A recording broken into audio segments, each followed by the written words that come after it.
চলো আজকে দেখে নাও এই 3টে লেয়ারের টার্সেলটা আমি কিভাবে বানিয়েছি। তার জন্য আমি কিছুটা ক্লে নিয়েছি আর ক্লে দুদিকটা আমি দুই দিকে মুখ করে নিয়েছি। এই মুখের সাহায্যেই আমি ডলি সুতো দিয়ে মালা গাঁথবো। তার জন্য এক পাশে যে দিকটা ছোট দিক দেখলে সেই দিকে নিয়েছি 40 সেন্টিমিটারের সুতো আর অপর সাইডে নিয়েছি 70 সেন্টিমিটারের সুতো। এবার এই 40 সেন্টিমিটারের সুতোটা আমি দুপাক করে নিয়েছি। দুপাক করে নেওয়ার পর সুতোটা আমি সমান সমান করব। সমান সমান করার পর আমি একটা গিঁট দিয়ে নেব।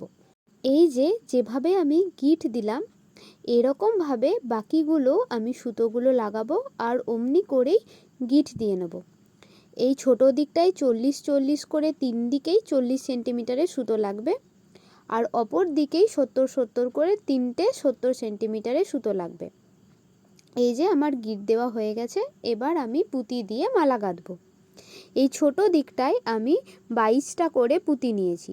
এই পুঁতিগুলো নর্মাল সাইজের থেকে একটু বড়, তাই আমি 22টা নিয়েছি। এর থেকে যদি একটু ছোট হতো তাহলে ওই নিতাম 25টা মতো। এই যে 22-22 করে তিন দিকেই আমি মালাটা সুন্দর করে গেঁথে নিয়েছি। এবারে এই দিকটা একটু ভালো করে বোঝো। এই দিকটা যেহেতু একটু বড় আর আছে 3টে লেয়ার, এখানে 3টে লেয়ার 70 সেন্টিমিটার করে সুতো আছে। প্রথমে যে লেয়ারটা আছে সেটা একটু বড়, তারপরেরটা তার থেকে একটু ছোট, তারপরেরটা একটু ছোট, মানে উপরটা বড় হতে হতে উপর দিকে উঠেছে, মানে বড় থেকে ছোট হয়ে উঠেছে। তাই বড় দিকটা মানে প্রথম যে লেয়ারটা সেখানে আমি দিয়েছি 65টা পুঁতি, তারপরের লেয়ারে দিয়েছি তার থেকে 3টে কম, মানে ওই 62টা, তারপরের শেষেরটা দিয়েছি তার থেকে 3টে কম, মানে প্রথমের লেয়ার 65, তার থেকে 3টে কম মানে মাঝেরটা 62, তারপরে শেষেরটা তার থেকে 3টে কম। তোমরা একটা খাতা আর পেন নিও আর এগুলো ঠিক ঠিক করে লিখে নিও, তাহলে পরে যদি তোমরা এটা করতে চাও তাহলে তোমরা ওই খাতা দেখে করে নিতে পারবে। এবারে এই সাদা অংশটায় আমি টার্সেল লাগাবো। তার জন্য আমার যেহেতু লকেটটা গোলাপি রঙের, তাই আমি গোলাপি কালারের সুতো নিয়েছি। এবার এই টার্সেলটাকে আমি এই সাদা সুতোর সঙ্গে লাগিয়ে নেব। এর জন্য সাদা সুতোটা মাঝখান থেকে আমি ভাগ করলাম, দেখতেই পেলে। এবার ওই টার্সেলটা তার মাঝে ঢুকিয়ে আমি বেশ শক্ত করে গিঁট দিয়ে নিয়েছি। এখানে দেখো বেশ অনেকটা 2বার কি 3বার আমি গিঁট দিয়ে নিয়েছি বেশ শক্ত করে। এবার এক্সট্রা যে সাদা সুতোটা ছিল সেটা আমি কেটে নিলাম।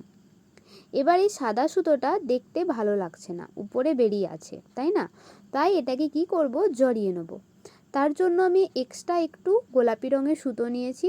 এটার কোনো মাপ নেই, তোমরা একটু বড় সড়ো করেই সুতোটা নেবে, মানে ওই মাঝারি সাইজ মতো করে দিয়ে এই সুতোটা দেখো আমি একদিকটা ছোট আর একদিকটা বড়, মানে গোল করে ঘুরিয়ে নিয়েছি। এবার যে দিকটা বড় সেই দিকটা থেকে আমি গোল গোল করে পেঁচাতে থাকবো যতক্ষণ এই সাদা সুতোটা দেখা যাবে। এই অংশটা একটু ভালো করে লক্ষ্য করো। যে ছোট অংশটা আছে সেটা তো আমি ছেড়ে দিয়েছি, তার উপর থেকে বড় অংশটা দিয়ে আমি গোল গোল পেঁচাচ্ছি। এটা যদি কোনো রকমভাবে তোমাদের বুঝতে অসুবিধা হয় তাহলে আমায় জানিও, আমি আরও ভালো করে তোমাদের দেখানোর চেষ্টা করব এর পরের ভিডিওতে। এই যে আমি সাদা অংশটা খুব সুন্দর করে জড়িয়ে নিচ্ছি যেন এই সাদা সুতোটা দেখা না যায়। এই পুরো টার্সেলটা আমি বানানো শিখেছি পাখিদের ভিডিও দেখে।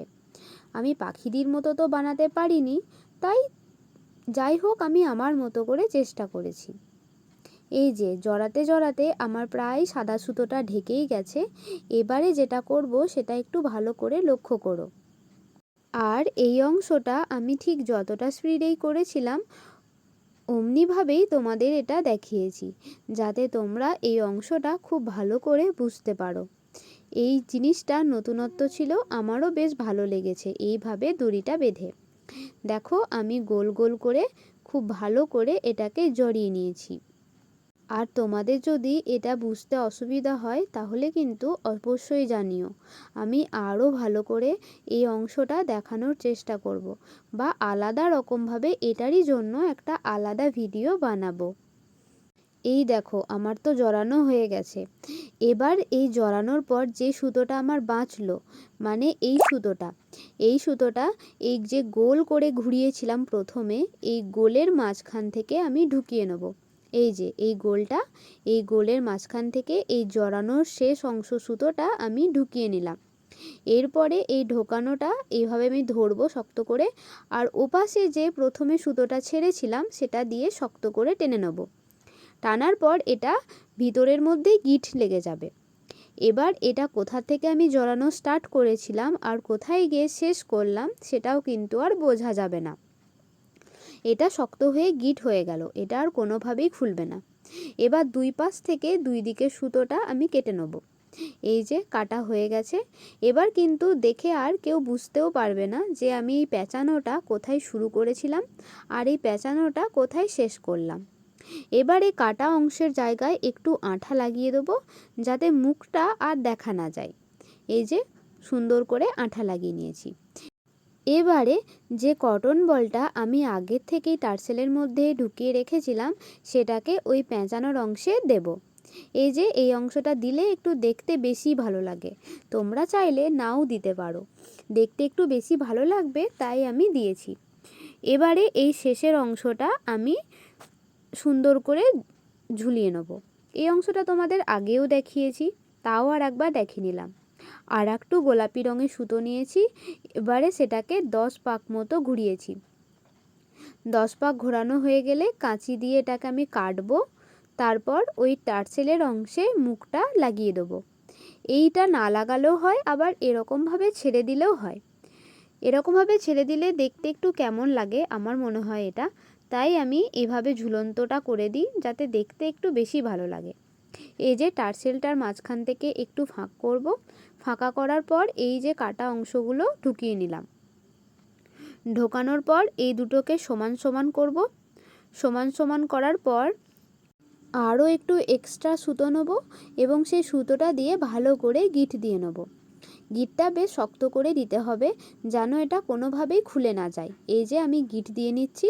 এরপর গিঁট দেওয়ার পর এটা সমান করে বাকি অংশটাও কেটে নেব। এরকমভাবে এই এক পাশটা যেভাবে আমি টার্সেলটা লাগালাম ওই পাশটাও আমি ঠিক এই একই রকমভাবে লাগিয়ে নেব। এবার তোমরা সবাই দেখে জানিও তো আমার এই 3টে লেয়ারের টার্সেলটা তোমাদের কেমন লাগলো। আজকে তবে এই পর্যন্তই থাক। আজকের ভিডিওটা বেশ অনেকটাই বড় হয়ে গেছে, আমার বানানো তো এটা অনেক বড় ভিডিও। আর এত বড় ভিডিওতে বকবক করতে করতে জানি না কী সব উল্টোপাল্টা বকবক করেছি, তাই তোমরা মানিয়ে নিও আমার বকবকানিগুলো। আর তোমাদের অসংখ্য ধন্যবাদ ভিডিওটি দেখার জন্য। আজকে আসি।